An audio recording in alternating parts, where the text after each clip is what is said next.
A paz de Cristo.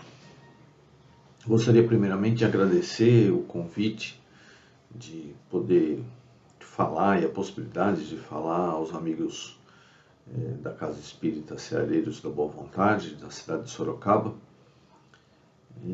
Acredito que eu deva ter sido apresentado. Meu nome é Silvio Lemos, eu sou da cidade de São Paulo, advogado, professor e coordeno os trabalhos da Casa Espírita Joaquim Alves, que fica na zona norte da capital de São Paulo. Das muitas histórias que nós conhecemos a respeito da vida do nosso querido Chico Xavier, uma das que mais me impressionam foi uma passagem que ocorreu quando ele ainda muito jovem, mas já gozando de uma certa fama, morando na cidade de Pedro Leopoldo, foi procurado por uma senhora, muito provavelmente de Belo Horizonte, não se tem muitas referências a respeito da identidade dela, mas que passava por um momento de tremenda aflição. Na sequência da história a gente vai poder perceber isso. E ela chegou próxima da hora do almoço, em Pedro Leopoldo, e se dirigiu. Ela estava num carro com um motorista particular. Ela se dirige, muito bem vestida, aparentando ter muitas posses, mas com a fisionomia visivelmente perturbada. Ela bate a porta da casa do Chico e é atendida por uma das irmãs do Chico. E pergunta, que ela dizendo que queria falar com o Chico, e a irmã diz: olha, o Chico ele foi trabalhar. Onde que ele trabalha? Olha, ele trabalha na Fazenda Modelo, mas ele não pode atender lá na Fazenda Modelo. E a mulher determinada disse: não, eu vou até lá e ele vai me atender. Eu estou precisando muito falar com ele. E ela então se dirige até a Fazenda Modelo. Quando ela chega na Fazenda Modelo, ela é atendida por um funcionário que tinha orientação de dizer que o Chico não estava, porque caso contrário o Chico não trabalhava. Tal era o número de pessoas que procuravam. E a ideia era que essas pessoas seriam atendidas à noite no Centro Espírita Luiz Gonzaga. E o funcionário procedeu dessa forma: olha, o Sr. Chico não veio trabalhar hoje. Ela disse: como assim? Eu fui até a casa dele, disseram que ele veio trabalhar. Não, ele não veio não. Ela voltou para casa e a irmã confirmou: não, ele foi sim, eu não estou mentindo, ele saiu daqui, ele sai como todos os dias, às 6 horas. Ela volta para a fazenda. O funcionário, quando percebeu que ela estava insistindo, quando ela chegou, ele tentou consertar. Olha, eu me enganei, o Sr. Chico veio, mas ele saiu. A mulher ficou muito irritada, porque ela percebeu que aquilo não era verdade. E que, na cabeça dela, o Chico não estava querendo atendê-la. No final daquele dia, era dia de reunião no Centro Espírita Luiz Gonzaga. O Chico tinha uma mesinha e uma cadeira no lado da mesa. A sala de passe ficava no fundo. O Chico vê a mulher entrar, ele não sabia quem ela era. Tinha recebido a notícia de que uma mulher tinha ido procurá-la, que estava muito nervosa. E ele percebeu, ao ela se aproximar, que ela estava muito desequilibrada. Dito e feito, ela se aproxima do Chico e pergunta: o senhor é o seu Chico Xavier? Com a voz alterada. E o Chico diz: sou. Ela abre a mão e dá um tapa na cara do Chico, que o Chico disse que ficou uns 2, 3 dias com a marca dos dedos da mulher, o vermelho na cara. Então foi a força que ela utilizou para golpeá-lo. E imediatamente depois de ter agredido o Chico, ela diz: quem você pensa que é para não me atender? Seu cachorro, você levanta daí e vai me dar um passe. O Chico levantou, né? O Chico levantou. Mas a ideia dele não era dar um passe, era meio que se defender, né? Porque ele tinha sido pego de surpresa, totalmente surpresa, por uma agressão injusta. E o que acontece? Nesse momento, o Emmanuel aparece. A primeira lição dessa história é que nesses momentos, que são momentos mais críticos, aqueles que a gente tem maior dificuldade de lidar, nós somos auxiliados por aqueles que são mais próximos de nós e estão em condições de nos ajudar. O Emmanuel era um espírito amigo do Chico, não era o mentor do Chico, porque era um espírito familiar, um espírito comprometido em ajudar o Chico em realizar as suas tarefas, em lidar com essas situações de limite, em fazer as escolhas certas. Porque o Chico estava sempre sintonizado com ele por conta da afinidade, o Emmanuel vem e se aproxima do Chico porque percebe que o Chico ia ter dificuldade de lidar com aquela situação. E diz assim para o Chico: Chico, se acalma. Perceba, a mulher estava muito irritada, estava muito nervosa.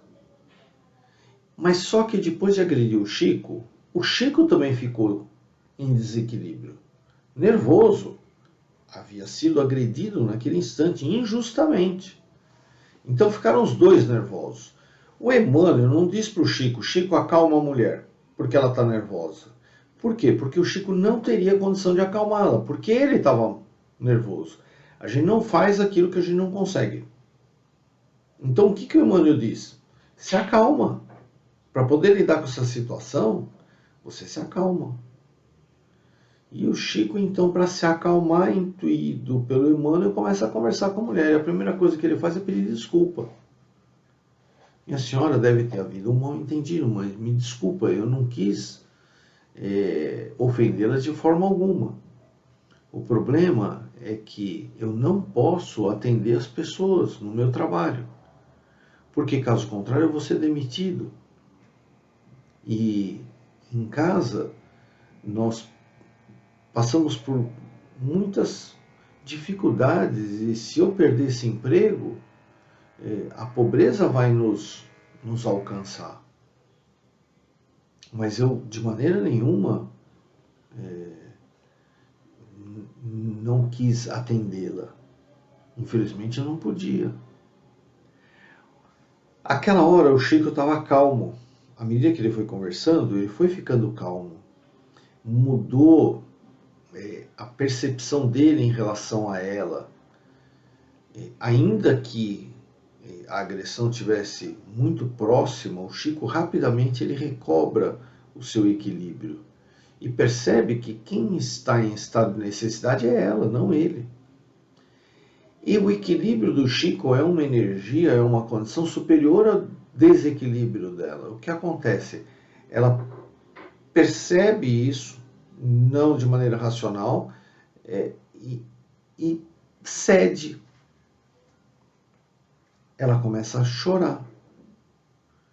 O Chico então diz para ela: se acalma, me acompanha, e leva ela até a sala de passe. Veja, o Chico se acalma, depois pede calma a ela. Né? Seja você a mudança que você quer ver nos outros. Então, se eu quero ver alguém calmo, eu preciso estar calmo. O Chico então leva a mulher para a sala de passe, dá um passe nela, os dois, depois de alguns instantes, saem da sala e ela, envergonhada, porque existiam outras pessoas na sala, ela, envergonhada, resolve se retirar. Mas antes, beija a mão do Chico, agradece e sai pelo corredor, que é um corredor curto, sem dar as costas a ele, como se estivesse se afastando de um homem santo. Vendo ela se afastar, o Chico pensa assim, percebendo a presença do Emmanuel: eu dei o passe nela, mas se eu não quisesse dar, eu tinha razões para isso. Eu dei o passe, mas eu estava com a razão de ter ficado nervoso. Afinal de contas, eu fui agredido injustamente. O Emmanuel então diz para o Chico algo que é de uma sabedoria, e é uma das bases, um dos pilares, uma das regras de ouro do relacionamento segundo o Evangelho de Jesus. Olha o que o Emmanuel diz para o Chico. Sim, Chico, você tinha razão, mas a sua razão nunca se sobrepõe à necessidade do próximo. Eu vou repetir. A nossa razão nunca será justificativa para desconsiderarmos a necessidade do próximo. Essa é uma regra, eu confesso para vocês, muito difícil, porque as nossas relações pessoais ainda acontecem em um ambiente de muita instabilidade. Mas nós precisamos compreender que o amor, ele obedece à ordem do servir, né? Nós somos servidores na nossa vida de relações. O significado dela é a oportunidade de servirmos aqueles que compartilham o caminho conosco.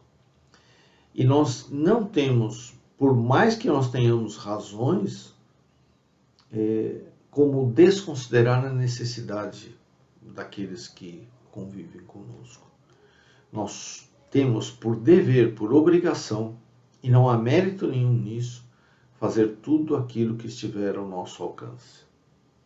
De maneira bem resumida, porque nós já estamos terminando, é uma referência à passagem de Joana de Cusa, que vivia um relacionamento difícil com o marido, com Cusa, e pensa em se separar.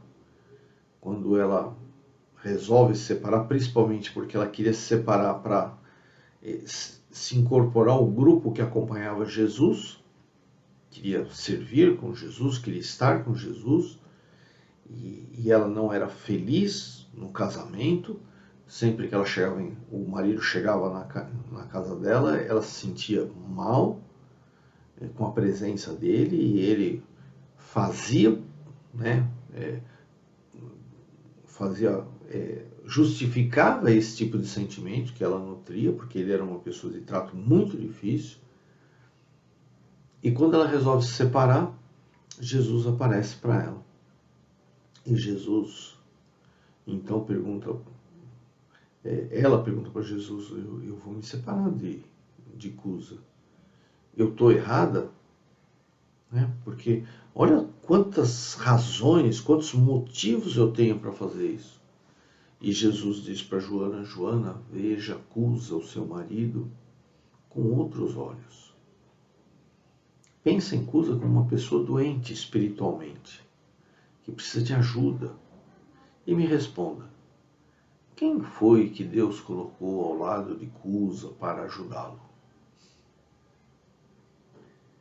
E essa é a chave. Cusa não merecia, mas quem colocou Joana ao lado do marido foi Deus.